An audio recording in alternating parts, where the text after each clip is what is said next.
జూపల్లి కృష్ణారావు గారికి కూడా కృతజ్ఞతలు తెలియజేసుకుంటూ ఈరోజు అంబేద్కర్ గారు అందించినటువంటి ఈ ఫలాల ద్వారానే మనము స్వేచ్ఛ స్వాతంత్రాలతోటి ఈరోజు ఈ దేశం మీద బతుకుతున్నాం.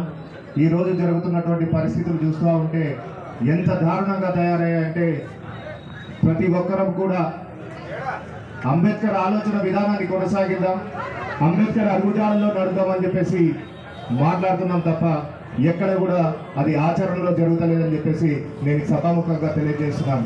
ఎక్కడైతే బడుగు బలహీన సామాజిక వర్గాలు ఉన్నత స్థాయికి వస్తే అప్పుడు అంబేద్కర్ గారికి అన్నటువంటి కళలు నిజమవుతాయని చెప్పేసి చెప్పుకుంటున్నాం. ఎక్కడైతే బహుజనులు రాజ్యాధికారం కావాలని రాజ్యాధికారం కోసం పోరాటం చేయాలని చెప్పేసి చెప్పుకుంటూ వస్తున్నాం, కానీ ఆ రాజ్యాధికారం అనేది ఇప్పటికి కూడా అందలేనటువంటి పరిస్థితులు ఈరోజు కనబడుతున్నాయి.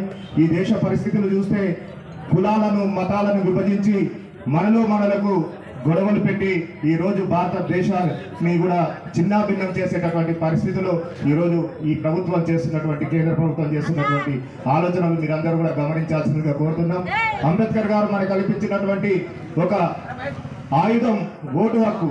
ఆ ఓటు హక్కు అనేది మనం ఈరోజు సరైన వారికి సరైన సమయంలో ఉపయోగించుకుంటే మన భవిష్యత్తు అనేది మన అందరికీ కూడా మంచిగా ఉంటుందని చెప్పేసి తెలియజేస్తున్నా. ఈరోజు జరుగుతున్నటువంటి దాడులు ఎక్కడ చూసినా కూడా బడుగు బలహీన సామాజిక వర్గాల పైన ముస్లింల పైన జరుగుతున్నటువంటి దాడులను కూడా ఖండించే వరకే ఉన్నాయి, కానీ ఎక్కడ కూడా వాటిని అణిచివేసే ప్రయత్నం ఎవరం చేయడం లేదు.